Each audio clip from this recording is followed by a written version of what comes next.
So now we go over to Ethereum. Okay, and I got this puppy drawn out beautifully for you guys. So on Ethereum, on a larger time frame, we have this demand zone below. Okay, so this demand zone was created during November of 24, so 2 months ago. Okay, 2.5 months ago. So we come up here, we create this small reaccumulation right here. This is demand. This is where we're creating our demand. Okay, we pump up higher, great. Okay, now we nuke. Come back down in this new range right here. Okay, so we draw out this range. Let's put it on the 4-hour. On Ethereum, and again, the same thing, we're not out of this range, okay? There's nothing structurally that has broken that's going to make us sound the alarms and flip bearish. So we're in this new range, right, with our huge demand, higher time frame demand down below. So we nuke, we create the range bottom right here, pump back up, we accumulate back at this mid-range, and then boom, what happens? Look what happens. It's the same thing. Yearly open happens, so we open up for the new year. They send the price up. Everybody's thinking, oh, we're super bullish. Oh, yeah, new year, we're positioned, we're long, we're doing great, boom, boom, boom, boom. We get right to our local supply overhead. We go on a smaller time frame. So we get this perfect retest of this local supply. What happens?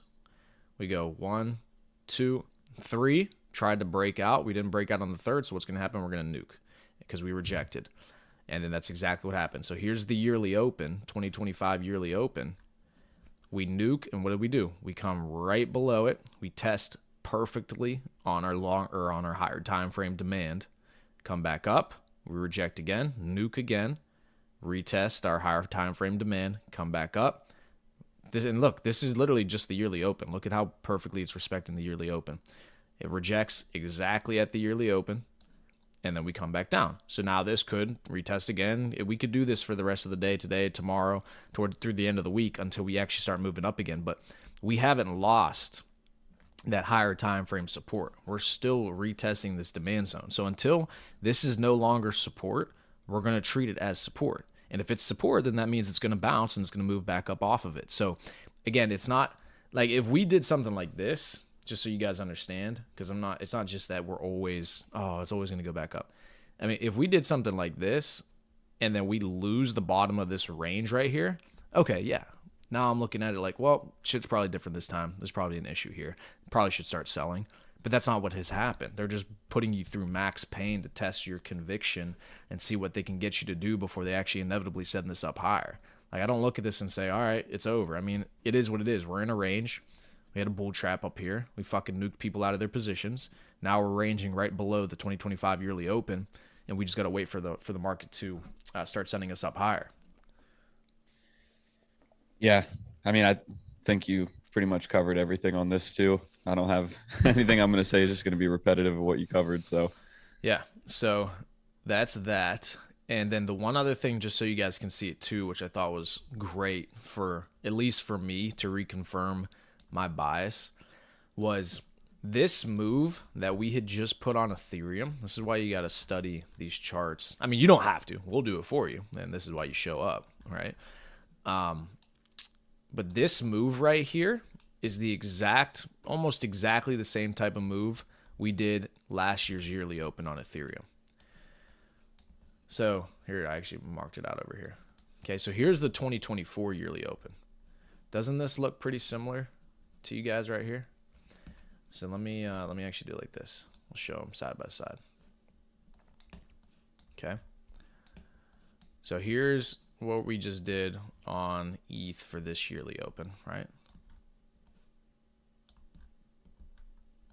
Okay. This is the move we just put in. 2025 yearly open. Like we did over here. Doesn't that look pretty similar? We open, we come up, we nuke hard as shit, and then what happens? Up only. Like that's just the move that they're putting in. It's the same move they put in 2024. So we can actually mark it out for people so they can see it. Yeah, the wick down shakeout prior to was. Look at this. Brutal. Fucking brutal. Let's put it on a higher time frame, 4 hour. This is on 4 hour too. Okay, good. Where's it at? It took you back to current, yeah. There So I'll mark it out with vertical lines as well, just so you can see it. Where's my vert? I don't have it on this one. Let's see. Okay. So we'll put this on the daily. And where are we at on the daily? Okay. It's like even the percentage of the move too is almost identical. It's like it went from a little bit more, but I mean, it went from just over 2,700 to just below 2,200 after the yearly open. And what did we just do? We just went from a little bit over 3,700 to a little bit over 3,200. It's like it's literally it's the same thing. The identical move. Right. That's why it's so incredible, because these market makers, yeah, they're not. You're right. Exactly. Study crime. That's for sure. But they're not doing anything that's just incredibly, new or special. It's just people have short-term memories, and they don't understand that this is the same shit they've done in the past. So let's look at these two, right? Okay, so there's your yearly open on ETH right now. Okay, so here was our yearly open right here, vertical line. So we have the yearly open. What happens? You come up, you nuke, you come down below, you take everybody's long positions out, you shake out all the Jeets out of their positions. You range down here below for a little bit, come back up, scare you one more time, boom. This was the move that we basically just put in on ETH now. So they pump you up, they make you all excited, they pump you up, they make you all excited, they nuke you all the way back down. And look at how these two ranges look very identical. This is what we're building right now, right here on 2025. So you get these little reaccumulation ranges down below this yearly open, where it gets everybody to G and get afraid. And then eventually, once you reclaim the yearly open, what happens to ETH? It's fucking up only for the next 3 months. Okay? So if you're seeing the same move play out on Ethereum in 2025, well, what do you think the movement's going to be like on this? It's going to look pretty similar. All right, it's the same playbook. They're doing the same thing. It's literally the same chart. Like, look at it. It's just reversed in terms of this choppy price action. This one pumped harder and was more choppy coming on the way back down. This one was choppier on the way up, and this one just nuked straight down. So they just basically flipped it. They just flipped the pattern. So, but yeah, I mean, I can't be the only one who sees that. You can see that, right, Bauer? Yeah, I mean, I think it's important for people to know too. It's like, just to contextualize it a little bit. It's like, imagine for the stock market, like the S&P 500 is a huge indicator that, gives a pretty good idea of what the rest of the legacy markets are going to do. So same thing with the Dow. So it's like, if you have, imagine the S&P 500, whenever it launched, there was a small group of people that bought up a massive amount of the S&P 500. And then whenever they wanted to, they could massively influence the price of the S&P 500, which then would pretty much directly dictate what the rest of the market is going to do. If there was a group of people like that, like there is with Bitcoin and Ethereum, then the markets would be so heavily manipulated, and they would be able to repeat history whenever they wanted to. They would be able to drive the price action to do whatever they really wanted it to do. And that's exactly what happens in crypto. It's like, whenever you have an entire market class that's the same size as one blue chip stock. I mean, the entire crypto market is what? It's about the size of Apple, if I'm not mistaken. So it's like, when you have an entire asset class that's the same size as one blue chip stock, obviously it's going to come with a lot of manipulation. That's why we're always joking around saying study crime, but it's not a joke. It's like, this shit can get manipulated so easily. So it's like, these big moves, obviously, whenever you have a significant amount of your own money invested, these moves are very dramatic, and it seems like, oh, everything's over. We're never going to be able to come back from this. But it's such a small group of people that are able to so massively influence the price because of just the sheer size of the asset class, that this shit doesn't mean anything. I mean, in the grand scheme of stuff, it's like, if you're going to allow a week of price action to completely destroy your conviction of a 12-month swing play, then you're just going to get burned. It's like, I mean, yeah, what you're showing here is like the move is literally identical. Like this stuff Identical. doesn't doesn't happen on accident. It's so intentional. I mean, the move just below the year open, they did it last year, they did it this year. Um, it's like this stuff all happens for a reason, and it's so heavily manipulated.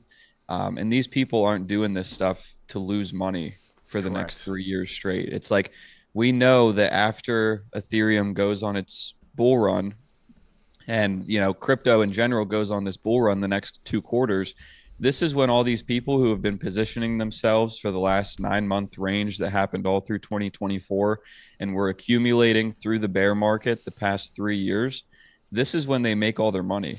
They do 3 years of accumulation to make all of their money in 3 to 6 months, and they're not going to allow that to not happen. Like they didn't just accumulate and range for months and years to just let it die and Ethereum not even go into price discovery. It's like, yeah, Bitcoin's up 30% from range highs. At one point, it was about 30 to 40% above previous all-time highs. Ethereum still hasn't even gotten close to its previous Exactly. all-time highs, which I know is still a big source of conviction for yourself and for me too. So yeah, I mean, I think history is going to repeat itself. It already did with the Open and how this year's looked so far. And I think we're going to continue to follow the same trend from last year, but it's going to be a lot more price action to the upside now that we're, once we break out of this range. So, And here's the other thing too, right? The other reason that Bitcoin, I'm confident that Bitcoin's going to continue to go up higher as well, is because we still have not seen the rotation from Bitcoin into Ethereum. That in and of itself is an indicator that we go higher, because until people do not have as soon as the perceived value of holding Bitcoin diminishes due to the returns that they think are available on Bitcoin. So once people in their mind believe an asset doesn't go up any higher or can't go up any higher, right? The value is no longer there. That's whenever they start to sell the asset, and then they rotate into smaller assets. So that's what people do on Bitcoin. So because we've never seen the rotation this cycle yet from Bitcoin into Ethereum, that means that psychologically people who are holding Bitcoin still have not seen the upside potential for Bitcoin diminish to a point where they would rather hold Ethereum at this point. That's good. That's bullish for us. That's good, because until we start to see that rotation happen, the cycle's not over, because it will happen at some point. It's not a if, it's a when. Because at some point, people will profit take on Bitcoin and they will rotate it into Ethereum. That's just what happens. It's just market psychology. Okay, gains on Bitcoin are gone. Let's go to ETH now. It hasn't happened yet. So the cycle's not over. And Ethereum has an ETF the same way that Bitcoin does. So it's even easier for them to be able to rotate all the money that they have in Bitcoin ETFs into Ethereum ETFs. It's not like well, Bitcoin was the only major asset that got an ETF. So all that money that's getting pumped in through boomers and older individuals who have access to those ETFs or use those ETFs, it's not like they're pumping all this money into Bitcoin and they're pumping Bitcoin, but they're unable to get exposure to Ethereum as well. So in theory, they wouldn't be able to rotate their Bitcoin profits into Ethereum. It's not even like that. No. The same people who are profiting off of Bitcoin do have access to Ethereum through ETFs. So they will rotate. So not only will people on chain rotate from Bitcoin into Ethereum, but the major inflows that you're seeing into these Bitcoin ETFs, all that money that's inflowing into Bitcoin has the ability to inflow into Ethereum as well. So it's going to happen. The rotation will happen at some point. It just hasn't happened this second. yeah. And I mean, we've talked about shaking out longs and shaking out shorts. So people who shorted ETH versus Bitcoin 3 years ago have literally been able to do so without any issues. And it's like, how long can the ETH BTC chart continue to go down Right. without any kind of reversal? Like it's been 3 years that Bitcoin has been outperforming Ethereum, which is insane that it's gone this long without any kind of reversal. Right. So it's like at some point that chart is going to put in a bottom. Ethereum is going to start to gain market dominance, and the people who have millions, if not billions of dollars invested on the Ethereum network are going to make a profit. Like they're Yep. not going to allow it not to happen. So yeah, I think at this point it is inevitable. It's just a matter of when it finally happens. Exactly.